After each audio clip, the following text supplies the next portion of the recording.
fight this new wave of perception around something that, from your personal experience, has been, should I say, more or less purely negative? Okay, that's a good question. First of all, it's not purely negative in my perspective. Okay. I understand the value that cannabis as a plant has with the CBD oils. You can even make cloth out of the plant. So I understand. Fibers. Yeah, I understand that value. And I go to a lot of secondary schools and basically schools talking to students about addiction and all. And recently, at one of our school tours, after I had given my speech, one of the professionals that was with us, he called me aside and he was like, "Charlie, you for scare the children. You for no say if they smoke, they could die. If they smoke, they'll be arrested. This and that. People will not respect them in society. Blah blah blah." And that's not the approach I have, because now what happens if that kid goes out to town and he sees maybe even the member of parliament of his constituency smoking? Then he will see what you came to tell him was a lie. What if he travels to Amsterdam and he sees people smoking right by the police station, and you tell him that if he smokes, they'll arrest him because that place is legal? So I don't have that approach to scare people. What I have is to make you understand that, any drug or any substance that you take that alters your mind is dangerous, because anything that alters your mind takes you out of, making the right decision at the right time, making the right choices, and even beyond, clouding your judgment, it also clouds your connection with God if you're a person of faith. Once a substance alters your mind, you're not able to connect with the divine to know what he even wants for you. So you're outside of the perfect will of God. And so that's how I approach my message. You get it? I mean, I know a lot of successful people who smoke, but we are all different. You may not have, because context matters. Someone can smoke all they want, but they're comfortable. They have a place to live, everything. But if you don't have that, and you also go into the habit, and now you render yourself homeless because you can't even afford the drugs and all of that. All those contexts, matters. With the youth and impacting a younger audience, going to schools and saying all this, do you sometimes struggle to get the message across because pop culture, which is 99% of a youth's attention span? Yeah. So I'm talking movies, music videos, celebrity culture, music, concerts, events, lifestyle, and all these things. Marijuana has become a mainstay. Yeah. It's on Instagram. You go to your favorite artist page and it's like, "Charlie, guys, what's up this morning?" It's normal, right? And then there's you who's on the podium saying this thing is bad, but that same person is buying cars, flying around the world, all that. How do you deal with that constant contradiction that you have to fight?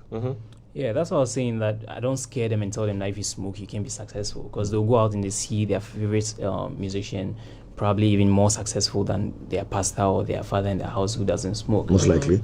So it's about purpose. I think that, we all have a purpose in life, and material success alone is not purpose. And so, again, when you take a substance that alters your mind and takes you out of the divine will of God, you may be successful materially, but you wouldn't be fulfilled. And I know this because I also worked in pop culture. I worked in the entertainment industry for almost 6 years. I started with Foresight TV. J was there. Then I joined Black Avenue Group of Companies. I was a business manager for the record label, the nightclub. So I know how these things happen. I was always in the nightclub. From Wednesday to Sunday, you catch me in the nightclub. So when I'm sharing my story, I make them understand that I've been there. I know how it is. They are not happy. People are not happy. They are smoking. They have the cars. They have the Range Rovers, but they're not happy. Because true fulfillment comes when you know your purpose and you're living in that purpose. And so that's basically how I go about it. No, I what I found fascinating is the fact that you're a preacher's kid. Yeah. That's why I said your father would have. But we'll come to the story. For the listeners who are still interested in the story, there's more in the book, but we'll just summarize it though. It's what starts the book. It talks about the fact that they were young, on fire for God, on fire for Christ, and boom, they met a kind of high, that was competing with the most high. You know what I'm saying? So on a lighter note. I quite good. You're too good. Well done. I don't want you to focus on me. Where do you think the gap was created? And I want us to take it systematically from your book, because you talk about that was the first thing you start your book with. Where do you think the gap was created? Because You grew up in a Christian home. Your father was a preacher. You were actually also, with your friends sharing the gospel and, being a part of spreading the gospel, But at what point would you say that the gap was created to find yourself in such a situation that would need another hand of God to take you out? Take me out, yeah. The thing about Christianity is that it cannot be passed on through generations. Wow. Your dad being a bishop or a pope or whatever doesn't automatically make you a Christian. Being a Christian is something that every individual has to, willingly accept to be. And so even though I was in a Christian home, I don't think I realized that and nurtured a relationship with God for myself. I was just depending on my parents' devotion. And so that's how come I was being lured away by some of these substances. And as adolescents, you are very curious, you want to try things, and so when you don't have a very strong moral, grounding or values, then it's easy for you to get into some of these things. But all things work together for good to them that love the Lord. So I also believe that God intentionally allowed me to go into some of these spaces, to have the experience and be able to speak to the issues. And we thank God you came out. Yeah. Help other people. Talking about that, people take their kids to preachers. And when I say kids to preachers, and kids who have quote-unquote problems, right? They deem spiritual. Okay, even though they may be psychological and will require some level of medical attention, they take their kids to the preacher. So what happens to a preacher's kid when he is going through this challenge? Was it a situation of not being able to face your dad and say, Dad, this is what I'm dealing with? Or it was more or less like an internal disappointment, like, oh, you know what, I'm bringing shame and reproach to my father and into his ministry and to whatnot. The thing is, I didn't even see anything wrong with it, and I think that's how a lot of pastors' kids are. They don't see anything wrong with it. When I was smoking, I didn't see anything wrong with it. When I was drinking and womanizing and all of that, I didn't see anything wrong with it. Even in my dad's church, I would chase girls. So I really didn't see anything wrong with it. So at what point? Okay, so at what point would you say? Because you see, there's this belief that pastors' kids have a special attack.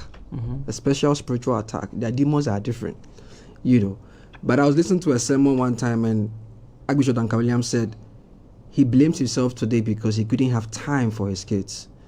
Do you think it's a conversation of the parents being a parent? Yeah.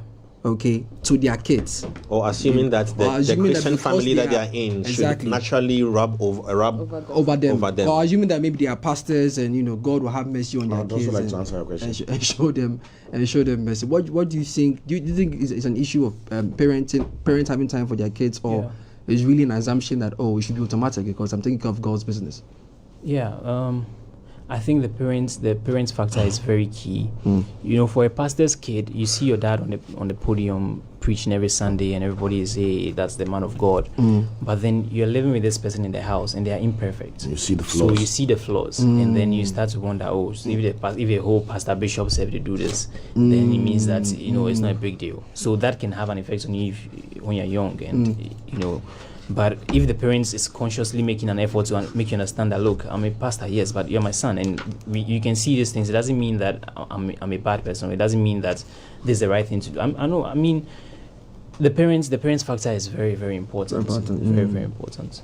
Okay. So just Olele. Yeah. Part of the issue also is that and you can, if I'm off, you can, put me in the margin. Part of the reason also I think is that. Congregations, by and large, do not deal with the consequences of their failures with regards to the pastors and the leaders of their congregations, as much as the wards or children of the pastor. So if J. Foley is a pastor and he's preaching abstinence, and let's say Lenny and Olele are congregants, and I am your son, out of the three of us, Lenny and Olele can falter, and there's no consequence to them through you. Only I bear consequence. And if you mix that with the recalcitrant nature of children going through that certain age gap, that teenage to adolescent to young adulthood, where they are struggling to find their own identity. But what they've done is they've been sheltered so much by parental expectation for your children to conform like the congregation conforms. Then you have somebody who is springboarding in a negative direction at an intensity that is much more than an outsider. Me who comes to church on Wednesdays and Sundays, and you say, don't drink. When I go and drink a happy hour, there's literally no consequence. And you've already told me God will forgive I come and take communion, blah, blah, blah. So you've built a cycle where I get to sin, but I am, quote unquote, unconsciously being rewarded because I am not receiving punishment from this authority figure. But me, who is your son, if I close from that happy hour and I come home with fuse, I get to feel the consequence immediately. You get it? So that cycle goes on, and the child is also more with a larger society than with you. So everybody's drinking and they go home and nothing happens and they come to church for you to bless them. But I drink and I go home and it's hell breaking loose and I'm the worst person. And you know how kids react to that kind of cycle. So this thing of pastors' kids, they should not be bad. No, it's not a spiritual thing. It's a psychosocial thing that most parents only analyze after it has happened. It is about the fact that you need to stop being a pastor to your kids and be a father. So, based on what you were saying, are there any extreme moments during the addiction that you can recall? And when I say extreme moments, probably did they get you to do things that you look back at and, wonder how? Or it was strictly the consumption and the feeling, the after cool effect that it gave you? Well, Jay, I mean, I made very stupid choices, even drunk driving. There were so many times I crashed my car just because I was drunk. I could have died. I have friends who have died out of that. So many, like from 2013 till now. And, even the sort of company I kept, the sexual escapades, unprotected sex and all of those things, really stupid things. Looking back now, I just realized that it's by the grace of God that I'm alive and even healthy, because I could have contracted anything. I could have, just been completely wasted. So I think, So now walk us through the therapy. How and when it began to walk out of this space that you found, because it looks like you fell into a deep pit. And it's only when you are there that you can best understand how difficult it is. Because I have friends who are heavy addicts, when it comes to, let's say, even smoking, who always keep saying that this is the last stick. Or when you even try to talk them out of it, they are rebellious. They find you like, why? Deal with your own headaches. Why deal with mine? Good one. So it means, a lot of people who are addicted to weed or substances, deep down they know that this is not helpful. Deep down they know that actually they can do better. But some of them are in self-denial, so they don't even want to accept the fact that there's a problem. And I was there as well. But one evening I was in my room, I was watching music videos on TV, I think on YouTube. Then a sermon popped up, Stepping Out from Your Prison, Dr. Mensa Otabil. And the moment I saw the title, I was like, this is interesting, because my life was, I was in prison. I was smoking, I was doing all those things, but I was not happy. Yeah. So hold on. You back in that prison, okay, you probably answered it though, but did you realize what you were doing was wrong? Because there's a feel cool factor out of it, and nobody would think it is wrong if I feel cool with it. Honestly, I didn't think it was the weed. I just knew that I was in prison. I knew that my life it was stuck. I was not happy. I was smoking, but still very miserable, very empty, very annoyed, I was just chaotic. But I didn't even know it was the weed or it was the alcohol. My life was in prison. So when I saw the title, Stepping Out of Your Prison, I decided to listen to it. And Dr. Mensa Otabil talked about Peter, when Peter was in prison. God, being the all-powerful, man, didn't just go and pluck Peter out of the prison. He sent an angel to tell Peter, get up, put your clothes on, put your sandals on, and walk out of the prison. So immediately I realized that if anything was going to change in my life and I was going to get out of the prison I found myself in, then I personally will have to take certain steps and certain actions that would take me out of that prison. You know, he never talked about alcohol or weed. This was just a simple message he talked about. So he sowed a seed. And then I started listening to him. I started seeing recommendations of other messages, then Dr. Miles Monroe, and I was listening to them over and over again. Then a few months down the line, something tragic, very tragic happened that just pushed me to the turning point.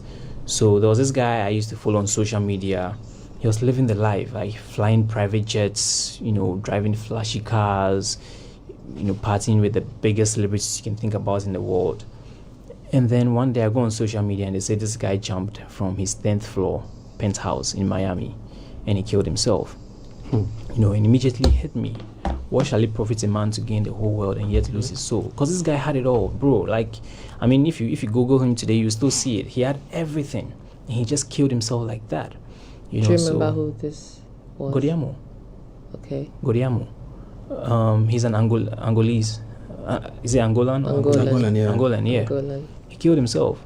You know, so. And this guy was partying. I mean, Cristiano. He had Cristiano on his dial. Like you'd see him with Cristiano, Messi, all these people in Canes, Davido. Like he was living the life, you know. And so when I saw that this guy killed himself, I was like, nah, Charlie, you have to do something about this because you can't keep going down that path. You may also end up then just, you know, kill yourself. And so I went on my knees and then I surrendered my life to Christ. That was just how it happened. And so this time, you know, with the months I've been listening to Dr. Mensa Otabil and Miles Monroe, my mind and heart was being already prepared. And so when this incident happened, it was just, you know, the final straw. So the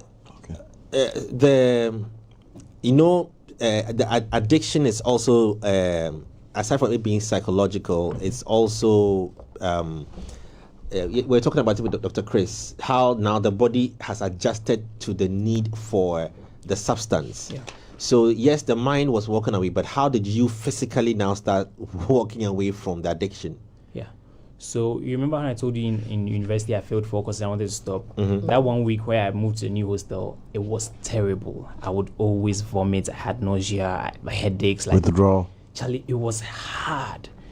But this second time around, when I gave my life to Christ, instantly everything just left me. Everything. And at this point I was even at the peak because in university we were smoking cheap weed, 1 CD, 2 CDs. At this point I was smoking a roll like for 100 CDs. The gram, you buy a small jar like this for like 500 CDs and you can only roll like 5 joints out of it. So it was the top high. But when I gave my life to Christ, everything just left me. And the moment I gave my life to Christ, I went on a fast, a 21-day fast. You know, so what empowered me during that fast was because if I could say no to food is a bit, and I was not eating for the 21 days, no food, just water. If I could say no to the basic need for food, how much more weed and alcohol? So that was what was able to build, you know, that strength in me. And I mean, it's by God's grace, but yeah, that did it for me. I just wanted to ask that your solutions and remedy and self-awareness seems to be heavily entrenched in Christianity. In the instance where somebody is facing these temptations, these challenges, these environments, but they are not Christian or they are not of faith, what solutions or guidelines do you think, I mean, from your book and your experiences, what non-religious based solutions do you think would be a good enough solution or path for them to chart to find their way out of this space? Yeah, I've put really practical insights in the book, you know, the change of environment, the change of habits. So, I mean, you pick up, because the best way to replace bad habits is to put them, put good ones in place. Yeah. You know, so you can start reading, you can start walking. And, you know, even though this is entrenched in Christianity, I had to do this. Like, I actually did practical things. It's just that I believe God strengthened me, but I still did the physical things that were necessary. I resigned from the company, Black Avenue Group of Companies. I resigned because that environment wouldn't have helped. You're in the studio, people are smoking every day. You can't be in that studio and say you're not going to smoke. You know, so change of environment is key. It doesn't do it all. Change of habits. I started reading more. You come and find me in my room and I'm reading. I started being amongst kindred spirits, people who share the same vision. So if I found it in church and in Christian fellowships, but you can find it in these AA meetings or rehab. I started connecting with my family more because my relationship with them has strained. Support system. So you can have friends that they can hold you accountable. So the physical things there, you have to do it. But I just believe that God gave me that strength, because if you're doing it by yourself, yeah, you can try, but it will be difficult. It will be very difficult. The withdrawal symptoms may be unbearable. But I just recommend to do it with God, because that way it becomes quite easier. You mentioned that when you gave your life to Christ, it was instant. You felt, that relief. There was no burden of withdrawal as before, right? When did you start making the journey to Eden, right? And then also, how long did it take for you to know that you have fully, gotten over the addiction? Oh, it took that same day. So let me tell you something. The fast, when I started the fast, the first day was excellent. Then the second day, there was a party in the office. I was still in Black Haven. There was a party in the office, and then they brought a buffet. I saw the food. I forgot I was in fast. So I picked the plates. I served myself. And when I took the first bite, I remembered, it's always the first bite. So I felt terrible, because that was just 2 days after I had become born again. So I thought I was Start doomed. again? Like, Charlie, it means you have failed. Only 2 days now. You have, but I saw a verse in the Bible: "If you, O Lord, shall count iniquities, no man can stand." And he reassured me. You, O Lord, should mark our guilt, Lord, who will survive? Nobody. You understand? So, what that experience made me realize was that if just taking a bite of food in my fast made me feel that terrible, then the next time I went to smoke a joint, or the next time I took a puff of weed, a sip of alcohol, I'll feel even more guilty. So, it didn't even occur to me that it would ever come back again, just because of the feeling I had by taking, that bites in my fast. But it didn't came along later, because I was in a nightclub and everything. About a year later, I realized that, Charlie, you can make this happen, and so that's where the idea. In chapter 10, you talk about don't fight, run. Charlie, don't fight it. I think that's a powerful chapter headline, and I realized that you were talking about some of the steps that you put out there to more or less, get rid of some of these things as a habit. You talk about, I think you listed about 5, if not 5, about 7. So you say self-awareness, build a support network, develop healthy coping mechanisms, create a structured routine, remove triggers and temptations, utilize positive affirmations and visualization, and you also say stay educated. Now I'm interested in the stay educated bit, because when your mind is obviously going through a revolution of what it used to be, what are some of the things you think could educate a new mind? Because I always tell my Christian brothers and sisters that baptism is great, giving your life to Christ is good, but the Bible even says that transformation comes with the renewal of the mind. So for someone who is transitioning or fighting, he may go through all the steps, but when you say stay educated, what exactly are they going to educate themselves about? So from my background, definitely on the Bible, that is the basic, where you can start from, because the Bible has so much wisdom that can guide everything you do. But beyond the Bible, there are great books out there that you can read that will structure your mind, help you. Atomic Habits, for instance. Charlie, that book is awesome. Atomic Habits. It will teach you how to break off certain bad habits and replace them with good ones, all of that. So, reading is very important. Staying educated by even having mentors. I have so many mentors that have impacted so much wisdom and so when you were running, because in this chapter you talk about the lady who was recreating a familiar ecosystem for you, to the point where you were even lighting a puff for her at some at some point, but obviously you knew that no, this is not going to that's why I say, you see, I made a mistake when at that time I'd given my life to Christ, right? And there was this lady that I had a crush on, crush. I met her in the club once. We smoked in the car, we hotboxed in the car, and I didn't hear from her again. Then all of a sudden, now that I'm born again, she texts me that, "Hey, are you home? Big head, you home?" And I was like, "Oh, cool, I'm home. Come over." And she came, she was looking all sexy and everything. We got into the room. She had a stack of weed. She brought it out. She was like, Hey, Apostle John. you know, like, no, she didn't even know I was born again, because that was like the first week or 2 weeks I was born again. Wow. So she came, and then she rolled up and she was like, give me a lighter. And I didn't have a lighter because at that time I cleared everything. So I told her I didn't have a lighter. She's like, how? You don't have a lighter? And I said, yeah, I stopped. It was difficult for me to even say I stopped smoking, but I said it and I said, oh, I've stopped smoking. And she laughed. She thought it was a joke, you know, and she insisted, no, get me a lighter. So again, I went to get her a lighter. She lighted it. And then she tried to pass me again. I told her, no, I've stopped smoking. So at that point, I think she realized that, okay, maybe truly I've stopped smoking. But it was so tempting. Like, this girl was my bed, you know, smoking looking and very Everything set. Charlie, so Everything nice. nice and crisp. so like while I was there, I was just praying in my mind, hey, God, please save me. God, please save me. Because I made a big, she shouldn't have come in the first place. You know, then suddenly War Jaco just started, you know, walking on my wall by the TV. War Jaco. Charlie, the way I killed one yesterday. And this lady, Sorry, I sound so violent. Like, I think War Jaco is her biggest fear in the world. So the moment she saw the War Jaco, she just quickly, left the room. And that just changed the atmosphere. Hey, this one Obinim.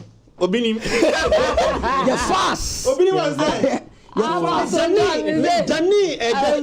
You're fast. Now me be ready. Charlie. And I'm a Pamo girl. I'm sure God just sends that War Jaco. I mean, not Yeah. in the living room. Some of the way, room. somehow. Yeah. Charlie. So because she ran out of the room, we went outside, and then the tension, The vibe and died. I have a friend who is in this room who would have killed that Jacko and stayed on with the lady. You know, so that's why I said don't fight, run. I realized that Charlie, Lenny, why is he talking about you like I that? shouldn't have. You talking about me? Charlie, the way you treat Lenny, I don't like Don't him. fight. We would have used Charlotte to kill that one Jacko. Because imagine that War Jaco didn't come at that time. Maybe one thing will have led to another, and Charlie before I realized I was backing with her. So Charlie, don't even let it come. Just don't fight it. Don't try to say, oh, you be hard guy. No, run. If the lady say, hey, are you home? I'm not home. I see. Charlie. Two things. My last two questions is some people think, you know, emotional marketing is the best way to sell a product, right? Clearly from this book, you've been very, very vulnerable.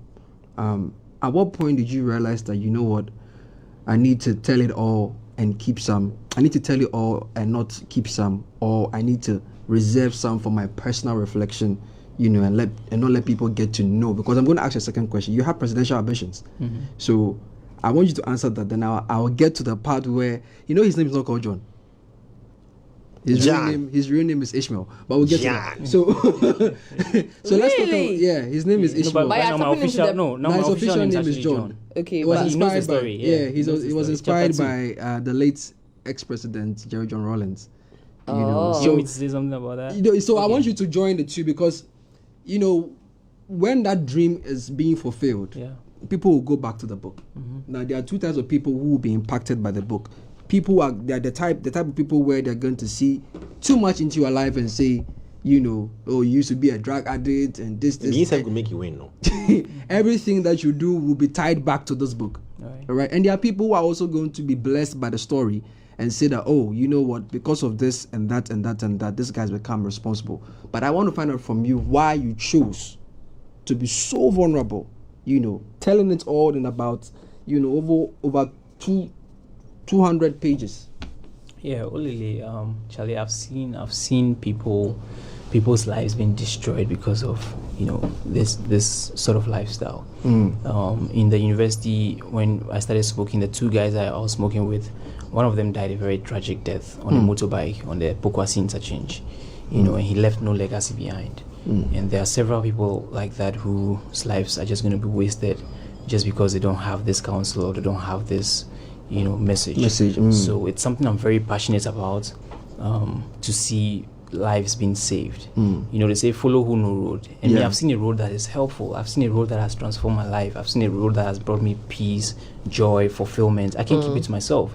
I need to share it out there for people to also know that, Charlie, there is a better way. You know, so that's really the essence of why I like to share my story and why I'm vulnerable with it, for people to see the depths and not just you know, forged Facade, I like that because, okay, second question. So the second question is, I mean, those who haven't read or The those who Dream don't know, of Becoming The Dream of President. Becoming President. Jerry John Rollins is in town. Talk about, briefly the inspiration and how you even We have got a 2 minutes on that. Yeah, how you Okay. got to change your name. All right. So I was just 6 years old in a very small town in Volta region, KGB. And this town was very dull, very quiet. But one time in the year 2000, they said the president was coming to town. And everybody was happy, jubilant, colorful. And I was like, oh, who is this man that has got the town, happy like this? So I went to the park, and then I saw this man standing on the podium, the late President Jerry John Rawlings. And immediately I was like, I want to become like that man. I want to have that, that charisma where I go to places and just by my presence, people have hope. People are inspired to be better. So I was born Ishmael Asogonnde. But when I saw him and had that inspiration, immediately I decided to drop the Ishmael. The brand changed. Call yourself John. and By put fire, John. by Yeah. force. So I was only 6 years old when I changed my name from Ishmael Asogonnde. I just want to you to let my friends in this room know the power of the name John. It's powerful. Yes. He also has political ambitions. Yeah, but mine is this is Mr. King. John Foley. Lash them out. People say Is say John, that- there's no H? Yeah. people say You didn't do that, Cyril. there's this interesting. I don't know whether it's a Hello, conspiracy John. theory. I don't know whether it's a conspiracy theory Yeah. or it's a proven theory, but they say that leaders or political leaders who are vying for the presidential position, who are called John, stand a better chance. Oh no. Oh, So it's our been current twatted. current No. government. By- I tell you what. That was for Someone a called few me. years. A very close friend of mine called me and said, "I will be president." And I said, "You're not too far off because I've always said to myself that I find myself automatically in leadership positions. So maybe not necessarily president of the nation, but Yeah, president and of it's the- something that a will be leader. influential. So it's fine. John, there's so no. You understand? Oh, I yeah, mean, John. how Oh, can yeah, you John. not be? How can you be born and not be called John? Charlie. Then, like, Yeah, that's even- Oba Haba Yede. Oba Haba Yede. I'll Before try to saying stop Cyril. there, but thank you so much again. So availability of this book, it's out now, isn't it? We're launching on Sunday. On Sunday. At Eden Bar. So if you've never Okay. been to Eden Bar, this is the opportunity to come. There's going to be so much to drink and eat. We have champagne on the house, shots. We have this special shot called Oh Judas. If you come to Eden Bar, you don't try that. I've Only had has it tried before. it. But it won't betray you, right? It won't be No. In fact, it will keep you very alert. Wow. Yeah, we are launching the book on Sunday in partnership with the Mental Health Authority of Ghana. What time on And Sunday? 4 p.m. And Eden Bar is in Tesano. So, yeah, I look forward to seeing you all there. John, Jay. thank you so much. Thank you so much for being a guest this morning on the show. Looking forward to the launch of this book and any way that we can help. I mean, we've done that already, but of course, extra support's necessary. Where can they find the book post the launch? Once it's out, it will be in bookshops.